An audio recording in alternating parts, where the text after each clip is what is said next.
Hi everyone, welcome back to my channel. আজ আমি আপনাদের জন্য চিড়ে দিয়ে একটা চটপটা স্ন্যাক্স রেসিপি নিয়ে এসেছি। খুবই বানানো সহজ এবং ঘরোয়া উপকরণ দিয়ে তৈরি করে দেখাবো।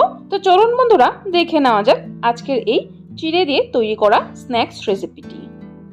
আজকের এই রেসিপিটি তৈরি করার জন্য এখানে আমি একটা বড় সাইজের বোলের মধ্যে নিয়ে নিলাম একটা স্টেনারের মধ্যে নিয়ে নিলাম 1 কাপ পরিমাণ পাতলা চিড়ে। এই স্ন্যাক্সটা তৈরি করার জন্য যে কোনো চিড়ে ইউজ করতে পারেন। চিড়েটাকে এইভাবে একটু ছেঁকে নেব, কারণ অনেকটাই কিন্তু নোংরা থাকে চিড়েগুলোর মধ্যে। কখনো চিড়ে থেকে কিন্তু অনেকটাই বালি বেরোয়। দেখুন, চিড়েটাকে ভালো করে ছেঁকে নিয়েছি। এখন চিড়েটাকে 2 থেকে 3 বার ভালো করে ধুয়ে নেব।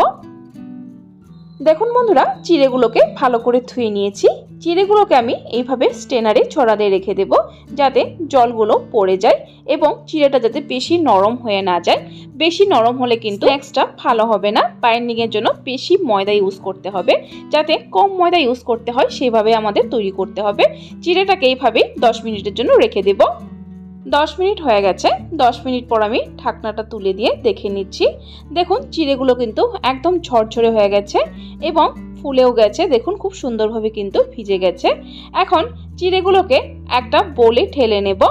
দেখুন, চিড়েগুলোকে বড় সাইজের বোলে ঢেলে নিয়েছি। এখন হাত দিয়ে কচলে কচলে চিড়েগুলোকে একটু মিক্স করে নেব, তবে একদম কিন্তু মিক্স করবেন না, একটু মিক্স করলেই হবে। তারপর এর মধ্যে দিয়ে দিব 2টো মিডিয়াম সাইজের আলু বয়েল করে, আর এইভাবে ম্যাশ করে দিতে হবে। তারপর দিয়ে দিলাম এখানে একটা মিডিয়াম সাইজের গাজর গ্রেট করে। আমার ঘরে শুধু গাজরটা আছে, আমি গাজরটাই দিয়েছি। আপনারা চাইলে আরো অন্য ধরনের সবজি ইউজ করতে পারেন, যেমন ধরেন বিনস, গাজর, ক্যাপসিকাম, বাঁধাকপি এগুলো ইউজ করতে পারেন। তারপর এখানে আমি 2 টেবিলস্পুন পরিমাণ ধনেপাতা কুচিয়ে নিয়েছি। তারপর নিয়েছি এখানে 1 টিস্পুন পরিমাণ আদা গ্রেট করে। তারপর এখানে নিয়েছি 2টো কাঁচা লঙ্কা এভাবে কুচিয়ে। ঝালটা কিন্তু আপনাদের স্বাদ অনুযায়ী দিবেন। তারপর এর মধ্যে দিয়ে দিব স্বাদ মতো নুনটাও কিন্তু আপনাদের স্বাদ অনুযায়ী দেবেন। তারপর দিয়ে দিব এখানে 1 টিস্পুন পরিমাণ চাট মশলা না থাকলে কিন্তু আপনারা লেবুর রসও দিতে পারেন। চাট মশলাতে কিন্তু একটু চটপটা টেস্ট আসে।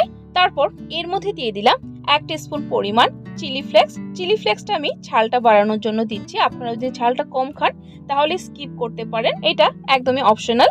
আর দিয়ে দিলাম এখানে 1/2 টিস্পুন পরিমাণ ভাজা জিরে গুঁড়োতে কিন্তু খুবই ভালো একটা টেস্ট আসে। তারপর বাইন্ডিং এর জন্য দিয়ে দিলাম 2 টেবিলস্পুন পরিমাণ ভরে ময়দাটা না থাকলে আপনারা বেসন ইউজ করতে পারেন বা কর্নফ্লোরও ইউজ করতে পারেন। ময়দার পরিমাণটা কিন্তু একবারে বেশি দেবেন না, যদি প্রয়োজন হয় পরে আমরা ইউজ করব। এখন ভালো করে সবকিছু একসাথে মিক্স করে মেখে নেব। সো দেখুন বন্ধুরা, ভালো করে মেখে নিয়েছি। আর এই ডোটা কিন্তু বেশি নরমও হবে না, বেশি শক্ত হবে না। দেখুন, ঠিক এরকমই থাকবে। সামান্য হাতে তেল লাগিয়ে তারপর আমি স্ন্যাক্স গুলোর শেপ তৈরি করব। এখানে আমি অল্প পরিমাণ মিশ্রণটা হাতে নিয়ে নিচ্ছি। তারপর এইভাবে গোল করে নেব। দেখুন, গোল করে নিয়েছি। তারপর ট্রায়াঙ্গেল শেপে তৈরি করব। আপনারা আপনাদের পছন্দ অনুযায়ী স্ন্যাক্স গুলো তৈরি করতে পারেন, যেরকম আপনাদের পছন্দ হয়। আমি এইভাবে ট্রায়াঙ্গেল করে তৈরি করছি। দেখুন বন্ধুরা, আমি একটা এইভাবে তৈরি করে নিয়েছি। আর বাকি সবগুলো স্ন্যাক্স সেম প্রসেসে তৈরি করে নেব। দেখুন বন্ধুরা, সবগুলো আমি তৈরি করে নিয়েছি। দেখুন দেখতে কতটা সুন্দর লাগছে। এখন এগুলোকে ফ্রাই করতে হবে। এখানে আমি একটা প্যানের মধ্যে বেশ কিছুটা তেল ভালো করে গরম করে নিয়েছি। তারপর গ্যাসের ফ্লেমটা মিডিয়ামে রেখে এক এক করে স্ন্যাক্স গুলো দিয়ে দেব। স্ন্যাক্স গুলো কিন্তু হাই ফ্লেমে ভাজবেন না, তাহলে কিন্তু উপরের লেয়ারটা খুব তাড়াতাড়ি ব্রাউন হয়ে যাবে, ভিতরে কাঁচা থেকে যাবে। আগে থেকে গ্যাসের ফ্লেমটা মিডিয়ামে রেখে এভাবে উল্টে পাল্টে স্ন্যাক্স গুলো ভেজে নেবেন, তাহলে দেখবেন উপরের লেয়ারটা খুবই সুন্দরভাবে ক্রিস্পি হয়েছে আর ভিতরটা খুবই সফট হয়েছে।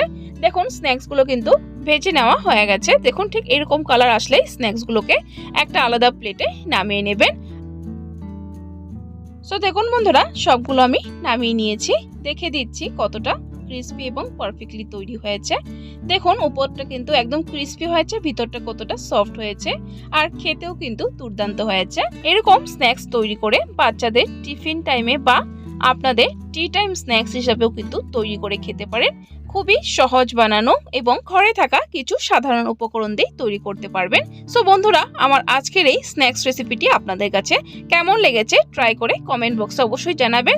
আর যদি রেসিপিটি ভালো লেগে থাকে তাহলে একটা লাইক দিতে ভুলবেন না। আর আমার চ্যানেলে নতুন হয়ে থাকলে চ্যানেলটাকে সাবস্ক্রাইব করার জন্য অনুরোধ রইল। সাবস্ক্রাইব করে পাশে থাকা বেল আইকনটা ক্লিক করে অল করে দেবেন, তাহলে আমার চ্যানেলে যখনই কোনো নতুন রেসিপি আসবে নোটিফিকেশন আপনাদের কাছে পৌঁছে যাবে। ভিডিওটি সম্পূর্ণ দেখার জন্য অসংখ্য ধন্যবাদ। ভালো থাকবেন, সুস্থ থাকবেন।